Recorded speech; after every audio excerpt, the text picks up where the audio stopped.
Judul khotbah saya yaitu pelajaran dari Gua Adulam. Semua katakan? Ya, pelajaran dari Gua Adulam. Haleluya. Saudara, kalau kita simak bacaan yang tadi, kita akan melihat bahwa ayat ini bercerita tentang bagaimana Daud ketika dia berada dalam Gua Adulam. Apa yang terjadi dengan Daud? Kenapa sampai Daud bisa berada dalam Gua Adulam?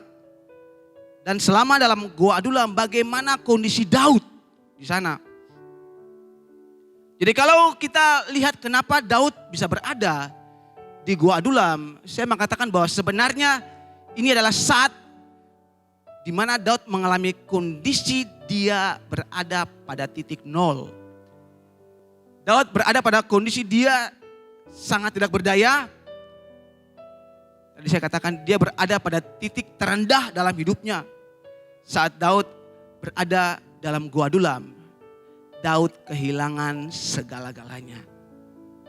Mari kita lihat apa saja yang dialami oleh Daud saat Daud berada dalam Gua Adulam. Dikatakan bahwa Daud sendiri dia tidak bersama-sama dengan keluarganya pada awalnya.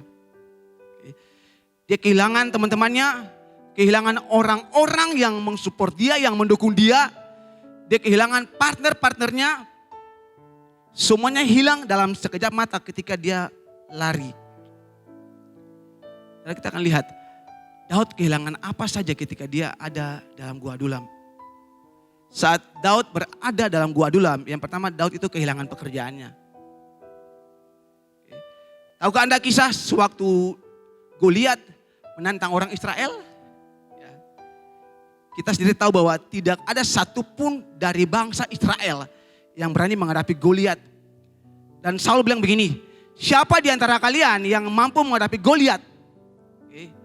Aku akan berikan anakku sebagai istrinya. Dan tiba-tiba Daud datang, dia maju menghadapi Goliat.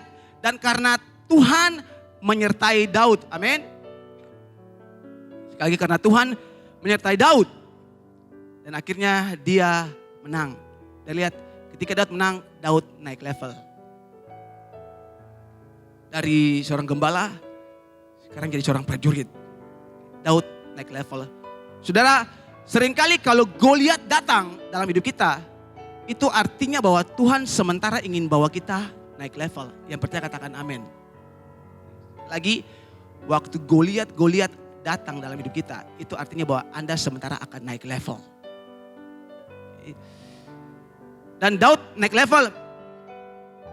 Yang tadinya seorang gembala kambing domba, sekarang diangkat menjadi prajurit.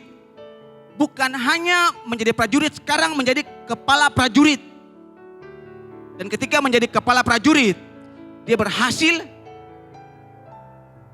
Dia begitu sukses. Bahkan kita bilang tidak sekalipun dia kalah dalam peperangannya. Itu sebabnya orang bernyanyi bagi dia. Saul mengalahkan beribu-ribu, Daud mengalahkan berlaksa-laksa. Lihat, tapi apa yang terjadi? Karena Daud dia begitu sukses, maka Saul iri hati. Lalu Saul ingin membunuh Daud. Lalu kita bercerita bahwa Daud akhirnya karena takut, dia lari.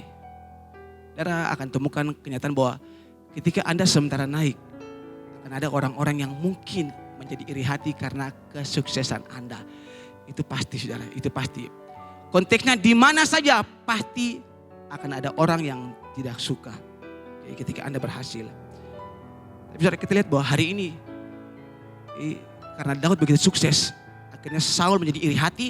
Saul ingin bunuh dia, akhirnya dia lari. Dan ini fakta yang terjadi dalam kehidupan Daud. Dia kehilangan pekerjaannya sebagai seorang kepala prajurit. Jadi yang pertama, dalam Gua Adulam, di Gua Adulam, Daud benar-benar kehilangan pekerjaannya. Dan mungkin ada di antara kita di tempat ini maupun yang sementara menyaksikan ibadah ini, mungkin kita sementara mengalami goncangan-goncangan, mungkin kita sementara mengalami yang namanya kehilangan pekerjaan. Tapi saya mau kasih tahu, saudara, Daud juga pernah mengalami masa-masa seperti ini. Di Gua Adulam dia kehilangan pekerjaannya. Di Gua Adulam, Daud kehilangan istrinya. Kita lihat, waktu bangsa Israel takut menghadapi Goliat. Kan Saul bilang, siapa yang berani menghadapi Goliat, saya akan kasih anakku, akan menjadi istrinya, Mikal dalam hal ini. Dan Daud menang, dan ya dia tahu bahwa dia akan menikah dengan Mikal. Tapi saat itu istrinya dirampas oleh Saul dan juga dikasih buat orang lain.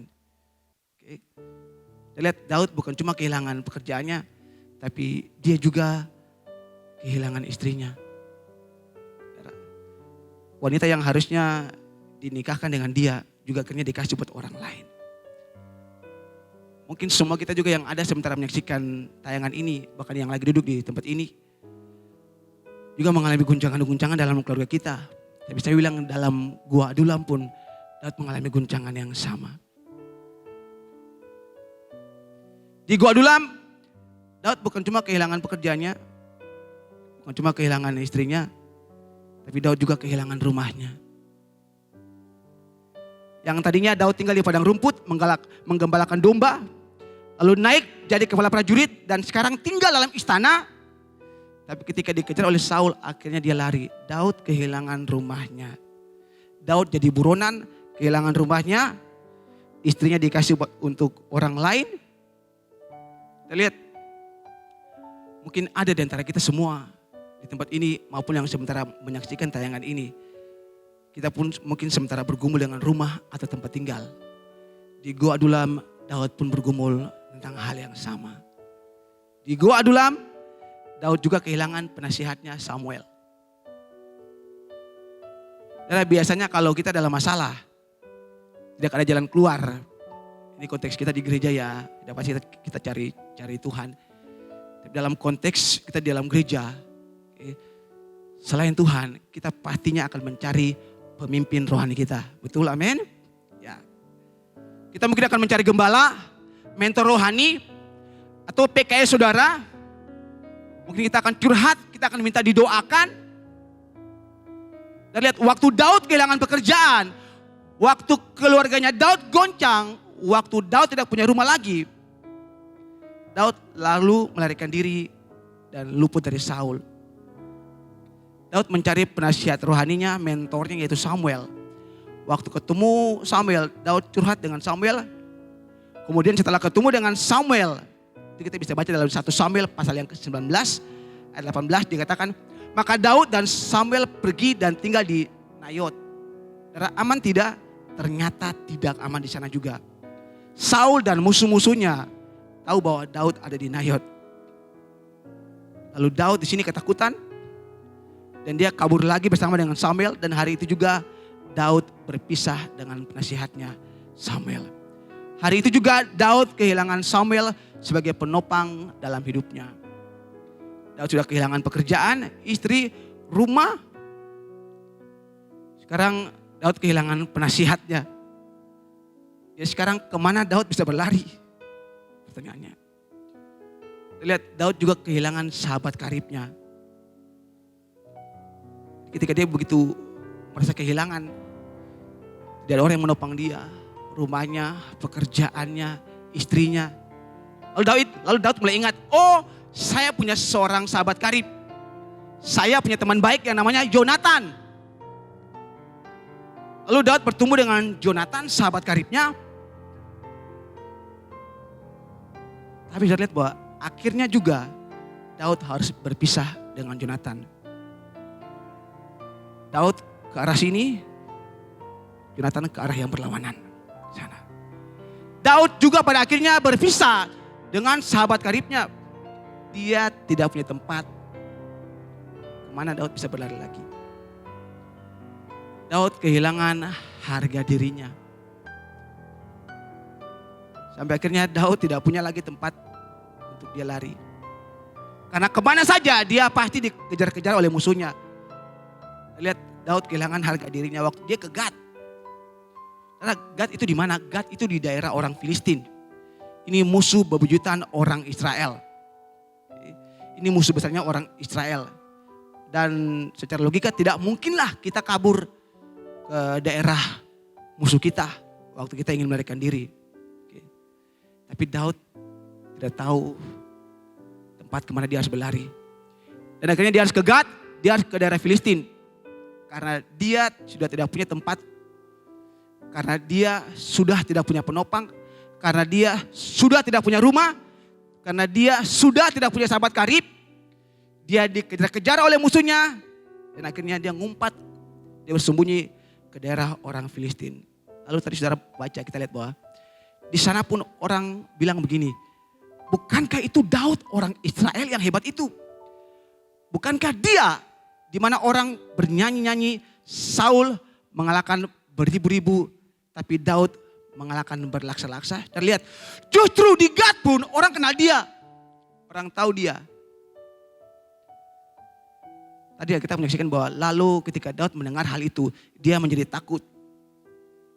Dan saking takutnya dia, Daud lalu mulai memainkan sebuah drama, menjadi orang gila. Dia pura-pura menjadi orang gila. Dan lihat, ini orang yang gagah perkasa loh. Yang bunuh Goliat loh. Waktu Tuhan bersama-sama dengan dia bunuh Goliat loh. Diselamatkan orang Israel punya muka, sekarang dia kehilangan mukanya. Daud benar-benar kehilangan segala-galanya ketika dia di Gua Adulam. Kita lihat Daud sampai harus kehilangan harga dirinya karena dia takut. Kita bilang Daud sampai mengais-ngais pintu gerbang di kota itu. Sampai raja orang Filistin bilang begini, kekurangan orang gilakah di sini? Sampai kamu bawa dia ke sini. Kita lihat Daud kehilangan rasa aman sama sekali. Kemana saja Daud melangkah, dia merasa sepertinya tidak ada tempat yang aman buat dia. Tidak ada orang yang menopang dia, dia sepertinya begitu sendiri. Dia merasa dia begitu sendiri. Dan akhirnya Daud memutuskan, dia akhirnya lari ke Gua Adulam. Nah, Daud lari ke Gua Adulam karena memang tidak ada tempat lagi untuk dia mau bersembunyi. Dan kita lihat bahwa situasi Daud dalam Gua Adulam itu perlahan-lahan justru semakin hari semakin menurun. Semakin hari semakin menurun. Dan dia kehilangan, sekali lagi dia kehilangan segala-galanya. Jemaat yang dikasihi oleh Tuhan Yesus, kalau ada di antara Anda yang merasa seperti Daud saat ini, kehidupan justru tidak semakin membaik, kehidupan justru semakin buruk, kehidupan justru semakin menurun, Anda merasa begitu kehilangan, bahkan kehilangan sesuatu yang penting dalam hidup Anda. Dengar, Anda gak sendiri. Daud pernah mengalami masa-masa yang sama. Dia lari ke Gua Adulam dan di Gua Adulam dia sendiri. Tidak ada siapa-siapa di sana.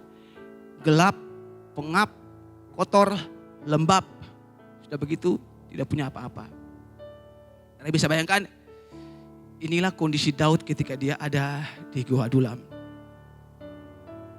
Dan Daud sedang mengalami kondisi yang tadi saya katakan, kondisi titik paling rendah di dalam hidupnya. Bahkan sampai di Gua Adulam, saat Daud tidak bisa berbuat apa-apa lagi. Kita lihat, yang Daud bisa lakukan, dia hanya berteriak, dia hanya menangis sama Tuhan. Kata berbahasa Inggris pakai kalimat cry out. Dalam Gua Adulam, dalam kondisi dia ada pada titik terendahnya, dia cry out, shout out. Dia cry out sama Tuhan. Nah, dia benar-benar merasa bahwa dia sendiri, tidak ada yang memperhatikan dia.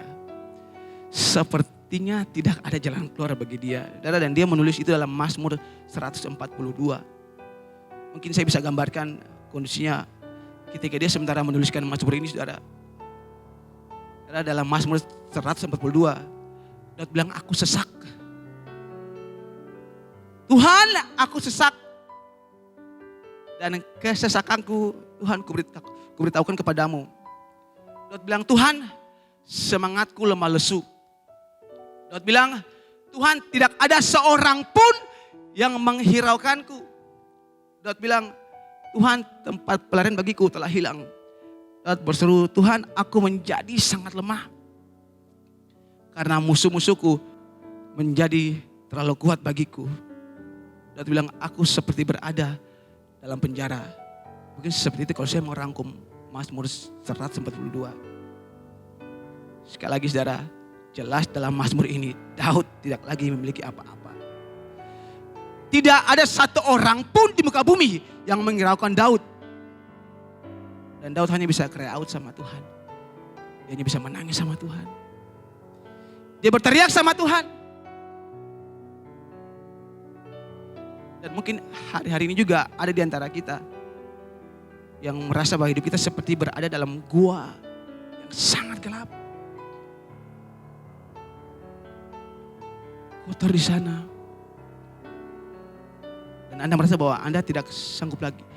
Tapi saya mau kasih tahu Anda di pagi hari ini, saat kita tidak mampu melakukan apa-apa lagi, saat kita merasa tidak ada jalan keluar, satu hal yang masih bisa kita lakukan sama seperti Daud, apa itu?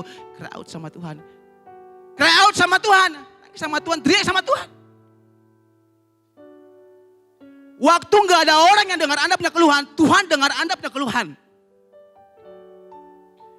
Waktu orang gak tahu Anda nangis, Tuhan tahu Anda nangis.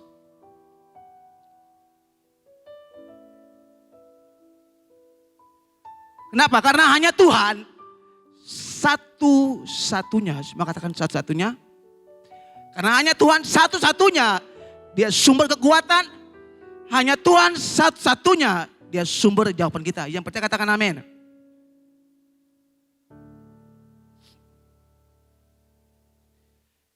Jadi kalau kita lihat lagi apa yang terjadi dengan Daud.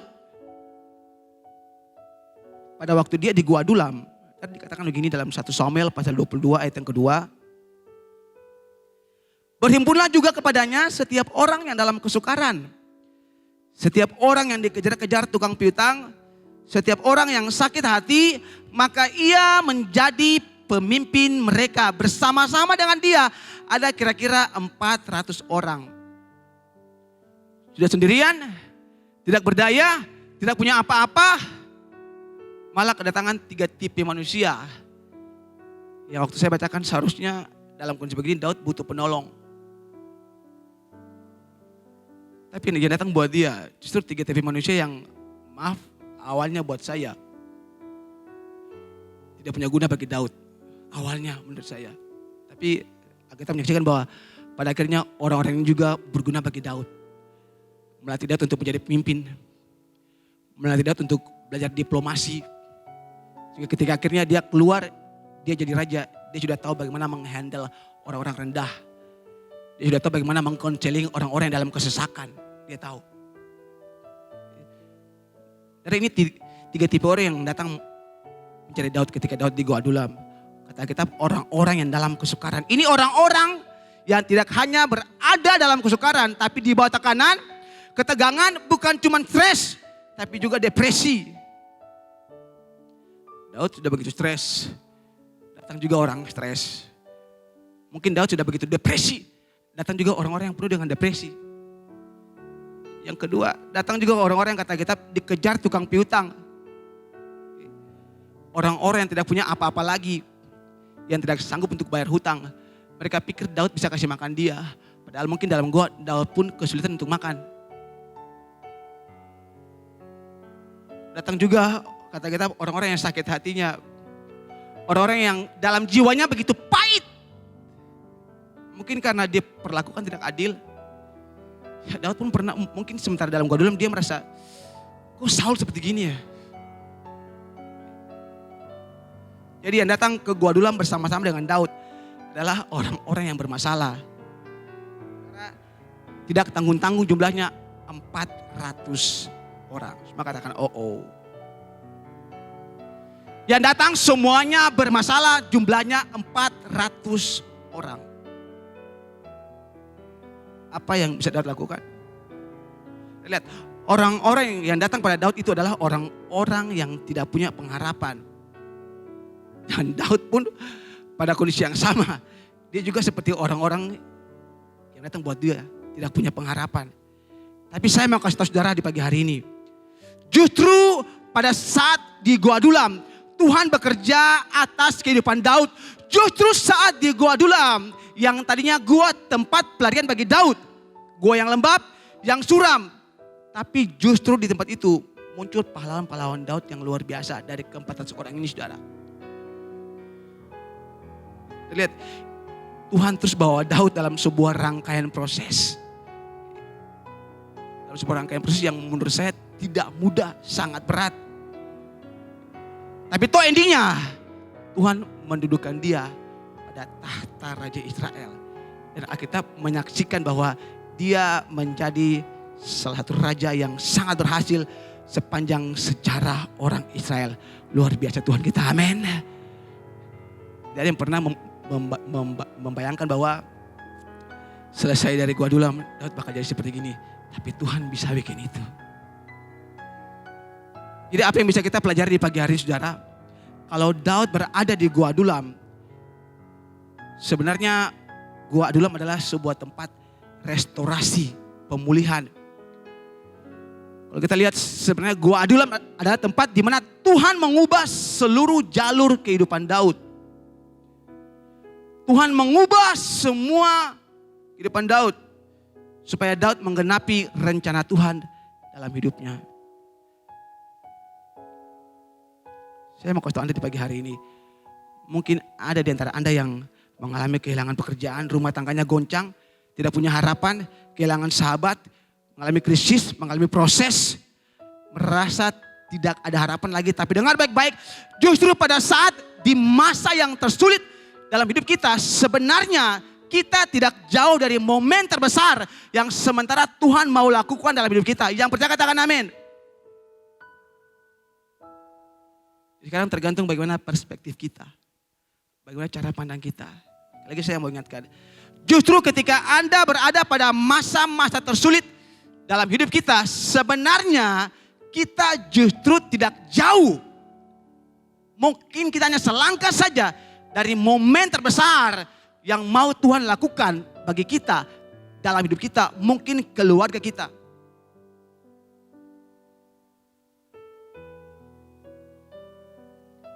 Sebenarnya justru pada saat kita dalam gua tanpa harapan, justru sebenarnya ketika kita mengarahkan pandangan kita buat Tuhan, Tuhan sedang mengubah jalur hidup kita seperti apa yang Tuhan mau, seperti apa yang Tuhan ingin lakukan dalam hidup kita.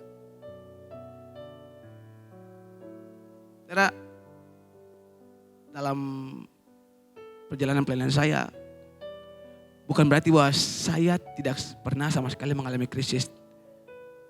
Ya, saya pernah mengalami krisis. Saya pernah mengalami yang namanya putus asa.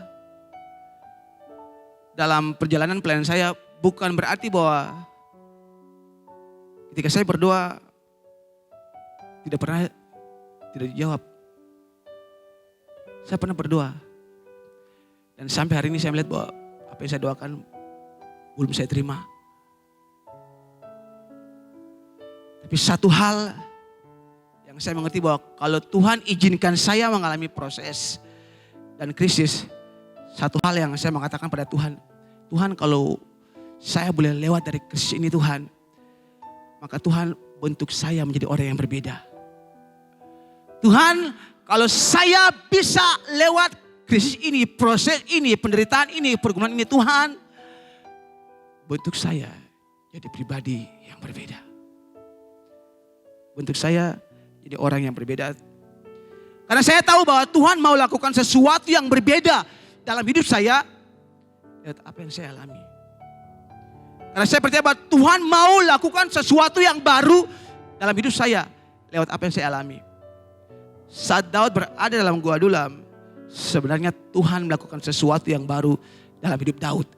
Jadi kalau ada di antara kita di pagi hari ini yang mengalami namanya tidak ada pengharapan, tidak ada jalan keluar, tangkap baik-baik.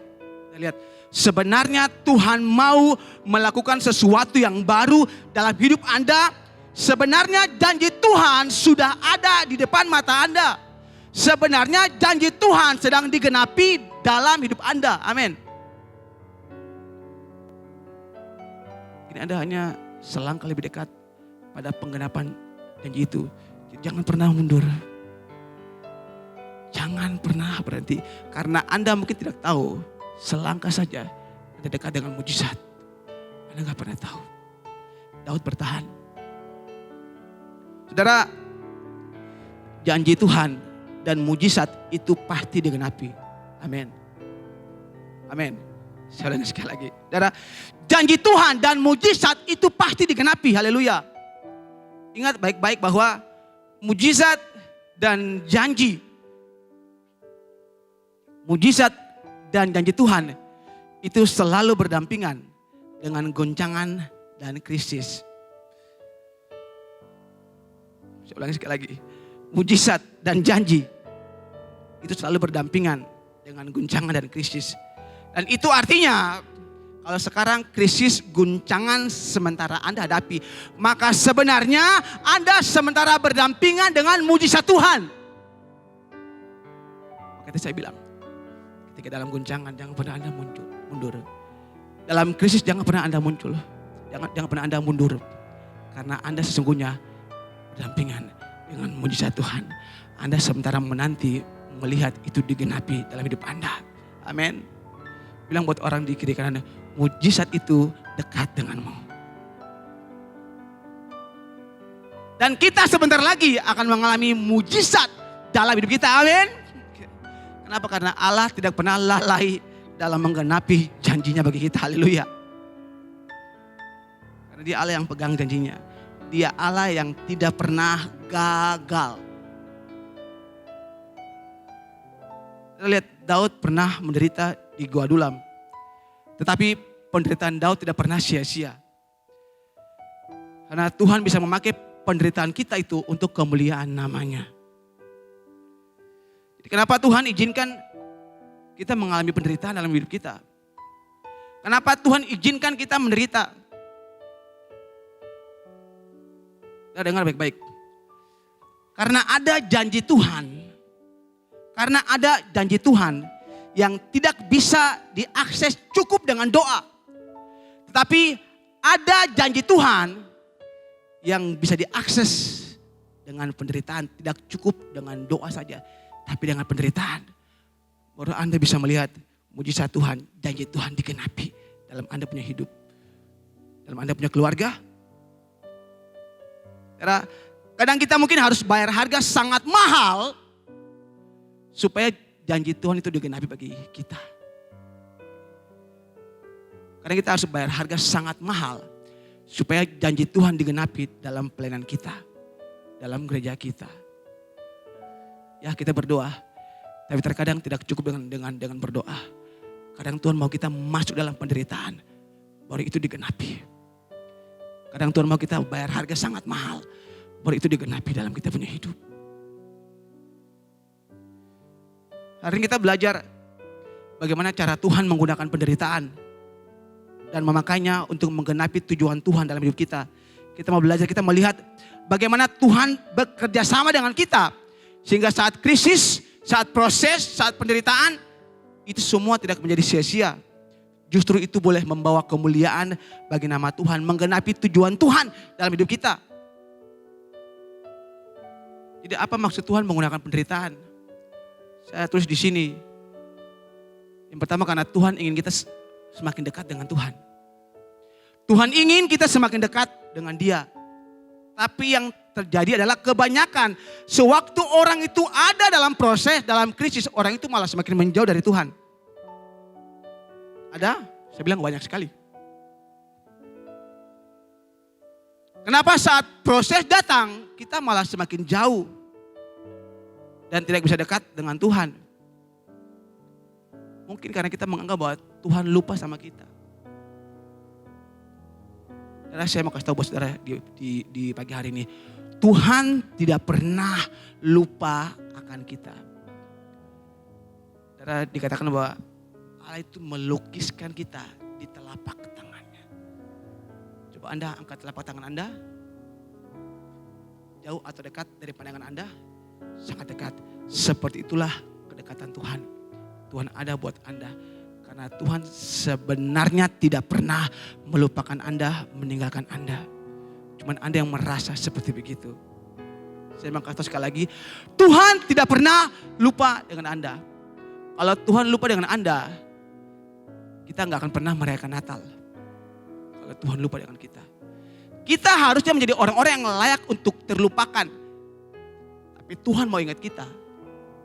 Dia taruh mahkotanya di surga. Dia turun bagi kita. Kenapa? Karena dia ingat Anda dan saya. Karena dia ingat kita. Padahal tadi saya bilang, kita nggak pantas untuk diingat. Kita tidak pantas untuk diingat. Tapi saya mengerti bahwa Tuhan itu beda dengan kita. Amin. Amin. Tuhan itu beda dengan kita. Tuhan selalu ingat kita. Walaupun kita tidak pantas untuk diingat.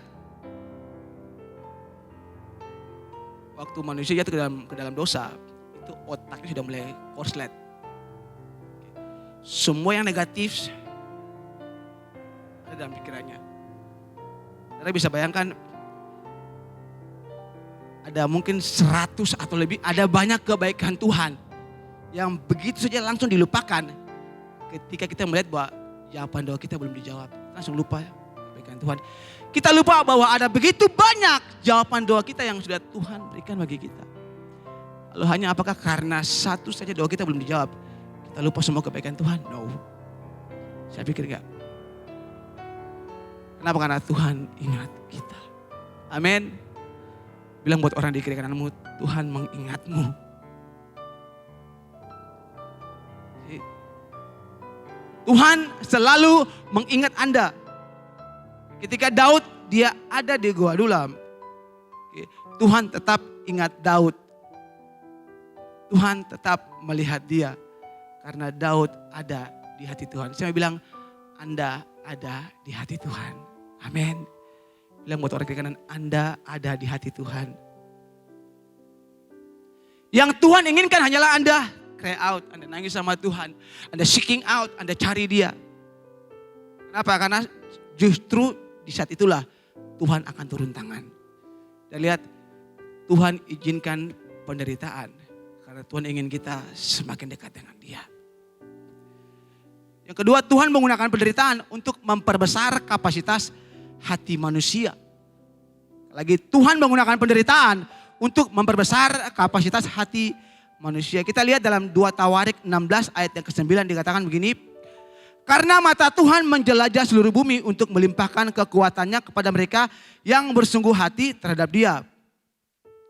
Lalu Ulangan pasal yang ke-8 ayat yang kedua. Ingatlah kepada seluruh perjalanan yang kau lakukan atas kehendak Tuhan Allahmu di padang gurun selama 40 tahun ini dengan maksud merendahkan hatimu dan mencobai engkau untuk mengetahui apa yang ada dalam hatimu, yakni apakah engkau berpegang pada perintahnya atau tidak. Saya mau cerita. Bangsa Israel dulu dijajah kurang lebih 400 tahun oleh bangsa Mesir, betul?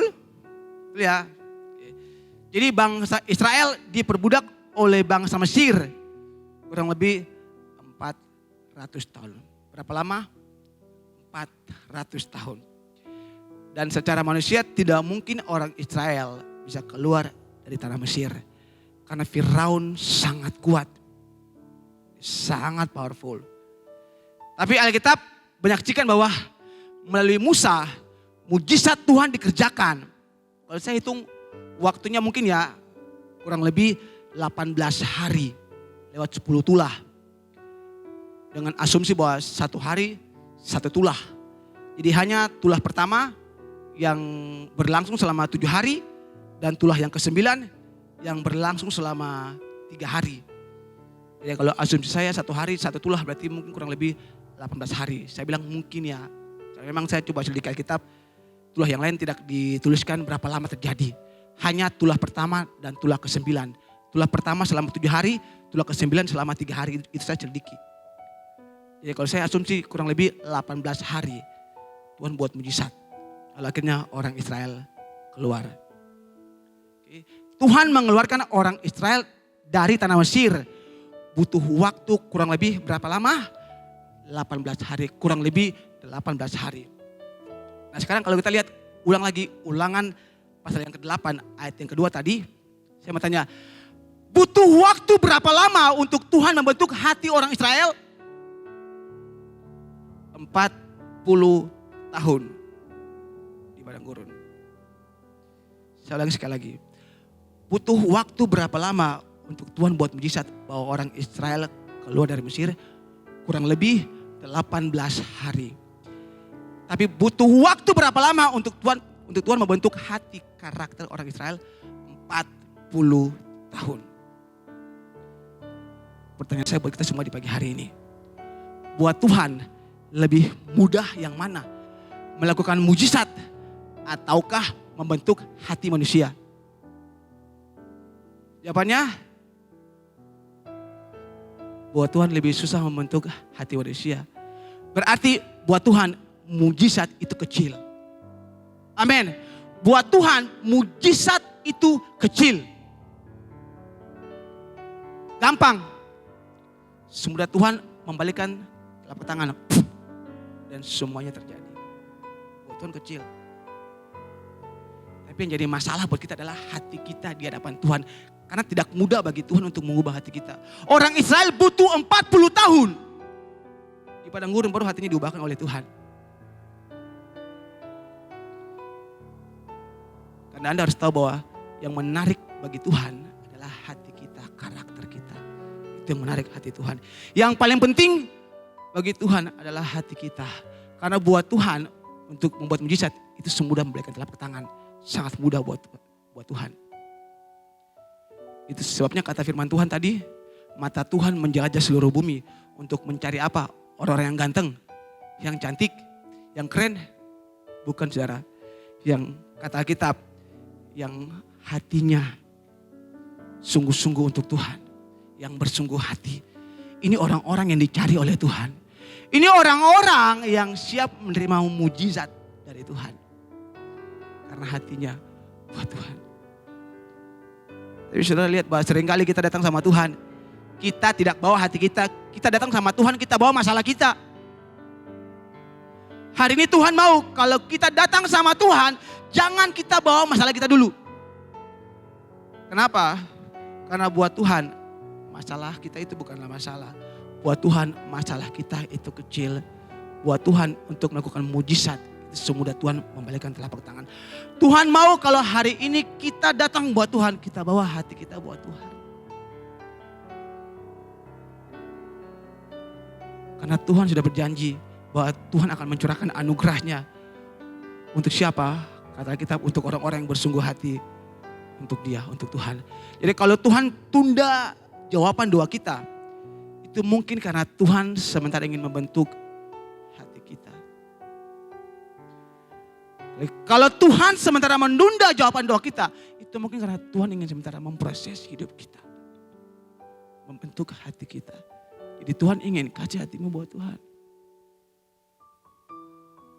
Tuhan ingin merenovasi hati kita. Tuhan ingin plafon kita semakin lebih tinggi. Supaya apa?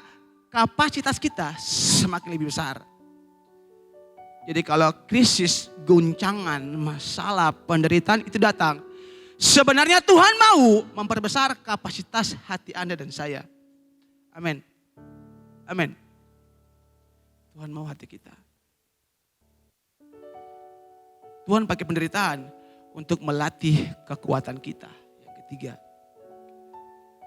Dan ada sebuah kata bijak katakan begini. Apa yang membuat kita luka hari ini akan membuat kita lebih kuat besok. Lagi, apa yang membuat kita luka hari ini akan membuat kita stronger, more stronger. Lebih kuat besok. Seringkali goncangan, krisis datang dalam hidup kita. Menantang kita, apakah kita menjadi lebih baik atau lebih buruk. Apakah membuat kita menjadi bitter, pahit. Kalau kita kabur, apakah lalu akan membuat kita menjadi semakin sakit hati, semakin down, ataukah membuat kita semakin kuat, become better. Ataukah membuat Anda semakin pahit, become bitter. Cuma katakan bitter, better. Tuhan pasti mempunyai rencananya yang lebih baik dari apa yang kita pikirkan. Kata Alkitab, rancangan kita bukan rancangan Tuhan. Jalan kita bukanlah jalan Tuhan. Lebih tinggi punya Tuhan. Oke. Jadi kalau Tuhan izinkan krisis dalam hidup kita, goncangan dalam hidup kita, berarti bahwa Tuhan ingin kita menjadi more become better. Menjadi lebih baik. Bilang buat orang kiri kanan, better. Oleh karena itu respons kita menentukan apakah kita menjadi bitter ataukah better. Saya mengatakan hari ini pilihlah untuk menjadi better. Lupakanlah bitter. Karena Tuhan ingin melatih kekuatan kita lewat penderitaan. Dan singkat saya mau sampaikan soal Abraham Lincoln. Atau Abraham Lincoln. Ini dia salah seorang presiden Amerika Serikat yang menurut saya dia sangat berhasil. Cukup berhasil saudara. Saudara, tahun 1831, ini saya baca dia punya biografi, artikelnya, dia mengalami kebangkrutan dalam usahanya. Kalau dia bangkit, bisakah dia kecewa? Bisa. Tapi dia tidak kecewa.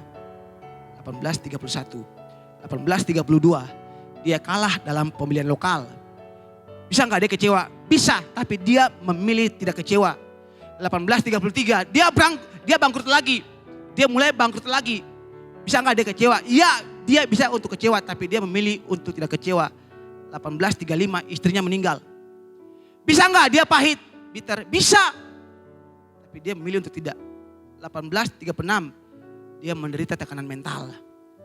1837, dia ikut kontes pidato, dia kalah. Anda lihat kalau dihitung sudah berapa dia gagal, berapa kali dia gagal. Bisa nggak dia jadi bitter? Bisa, tapi dia nggak memilih jadi bitter. 1840 dia gagal dalam pemilihan anggota Senat Amerika Serikat. Dia coba lagi tahun 42, kalah lagi untuk menjadi anggota Kongres di Amerika Serikat. 1848 kalah lagi di Kongres. 1855 kalah lagi. 1856 kalah lagi. 1858 kalah lagi. 1860. Saudara lihat dalam biografinya, akhirnya dia berhasil menjadi presiden Amerika Serikat. Kita bayangkan kalau Abraham Lincoln ini dia patah semangat sejak awal, dia tidak mungkin menjadi presiden Amerika Serikat. Ada yang membedakan antara seorang pemenang, winner, dengan seorang pecundang. Ya, oke. Dua-duanya sama-sama mengalami masalah, mengalami krisis. Dua-duanya sama-sama pernah gagal, punya problem. Tapi yang membedakan the winner dengan the loser, pemenang ini, the winner ini, dia punya satu rumus. Apa itu? Kalau saya gagal, saya bangkit lagi. Saya gagal, bangkit lagi. Gagal, bangkit lagi. Ini rumus seorang pemenang. Kalau dia gagal, bangkit lagi. Saudara, firman Tuhan bilang, kalau orang benar jatuh, tidak pernah sampai tergeletak. Amin. Kenapa? Karena kita punya Tuhan yang menopang kita semuanya. Dan Tuhan punya janji bahwa walaupun kita mengalami proses badai dan goncangan, Tuhan sudah punya janji bahwa kita adalah umat yang lebih dari pemenang. Katakan amin. Mental Anda. Jadi jangan pernah menyerah kalau krisis itu datang. Jangan pernah menyerah kalau penderitaan itu datang. Kenapa? Karena Tuhan sementara melatih otot-otot iman kita. Tuhan sementara melatih kapasitas kita supaya lebih besar lagi. Dia bilang buat orang kiri kanan, jangan pernah menyerah. Yang keempat, hampir selesai. Apa maksud Tuhan melalui penderitaan? Yang keempat, Tuhan mau melalui penderitaan kita melayani sesama kita. Hari ini sebuah quote yang sangat menarik. Lihat, seorang pemimpin besar justru lahir dari luka. Karena masa lalu itu menjadi sebuah kekuatan saat kita pulih. Saya ulangi sekali lagi. Seorang pemimpin besar justru lahir dari luka. Karena masa lalunya, pengalamannya itu menjadi sebuah kekuatan bagi dia saat dia pulih. Kita bisa melayani orang-orang yang memiliki masalah yang sama dengan kita. Kenapa? Karena kita pernah melewatinya. Betul? Ya. Karena kita pernah mengalaminya lebih dahulu. Dan kalau kita pernah mengalami krisis dan berhasil melewatinya, maka dengar baik-baik, Tuhan akan memakai hidup kita untuk melayani orang lain yang juga mengalami masalah yang sama. Tuhan akan pakai kita, Anda dan saya, untuk menjadi inspirasi bagi orang lain. Saya ulangi sekali lagi, seorang pemimpin besar, orang besar itu, dia justru lahir dari luka. Pengalamannya pernah luka. Karena masa lalunya itu menjadi sebuah kekuatan bagi dia ketika dia pulih, ketika dia melewati itu semua. Yang kelima, apa maksud Tuhan lewat penderitaan? Tuhan mau menyatakan kemuliaannya, katakan amin. Lihat, semakin kita nol, zero, semakin kita tidak bisa buat apa-apa. Tapi justru disitulah kemuliaan Tuhan semakin nyata dalam kehidupan kita. Paulus bilang, sebab jika aku lemah, maka aku kuat. Karena dia tahu bahwa ketika dia lemah, tangan Tuhan turun menopang dia. Dia tahu bahwa ketika dia lemah, Tuhan yang topang dia. Tuhan yang bawa dia naik, Tuhan yang kuatkan dia. Karena tadi saya sudah katakan buat kita, ada janji yang bisa diakses, tidak cukup hanya melalui doa, tapi juga dengan penderitaan. Artinya Anda harus siap bayar mahal kalau Anda ingin lihat sesuatu yang besar. Dan mungkin gereja kita juga harus bayar mahal. Mungkin akan ada banyak guncangan-guncangan, saya nggak tahu. Tapi saya tahu bahwa itu artinya bahwa Tuhan ingin menjawab doa kita. Tuhan ingin buat sesuatu yang besar dalam gereja kita, dalam pelayanan kita. Amin, haleluya. Saya tahu itu saudara, saya tahu. Akan ada orang-orang yang bayar harga sangat mahal hanya supaya gereja ini maju. Karena itu janji Tuhan. Cukup dengan doa. Dan seringkali kita menanti pertolongan Tuhan. Dan sepertinya pertolongan itu tidak kunjung datang dalam hidup kita. Seringkali rasanya kita sudah sampai di batas akhir, limit kita. Kita nggak sanggup lagi. Mungkin kita berdoa, tapi jawaban Tuhan itu semakin kabur. Saya mau kasih tahu buat Anda semua di pagi hari ini. Tuhan tidak pernah terlambat dalam memberikan pertolongannya bagi kita. Tuhan tidak pernah terlambat menjawab doa kita. Karena pertolongan Tuhan tepat pada waktunya, amin. Seringkali kita merasa bahwa masalah kita terlalu besar. Tidak ada jalan keluar, tidak ada lagi pengharapan. Tadi seperti di goa, semuanya hilang. Tapi saya mau kasih tahu bahwa kita memiliki Tuhan yang kuasanya lebih besar dari apa yang kita alami. Kita punya Tuhan yang tidak dapat dibatasi. Kuasa Tuhan lebih dari apa yang kita alami. Percayalah. Kuasanya lebih besar. Pertolongannya tidak pernah terlambat. Saya minta musisi ke depan. Jadi kalau kita sudah kehilangan pengharapan, seperti kita sementara berada dalam gua adulam, percayalah bahwa Tuhan sedang membawa kita untuk masuk dalam permulaan yang baru. Suatu permulaan hidup yang baru. Ketika kita dalam masalah, guncangan, kita sebenarnya satu langkah lebih dekat pada sesuatu yang baru, yang besar, yang sementara Tuhan ingin genapi dalam hidup kita. Dalam keluarga kita, pekerjaan kita mungkin, pelayanan kita mungkin.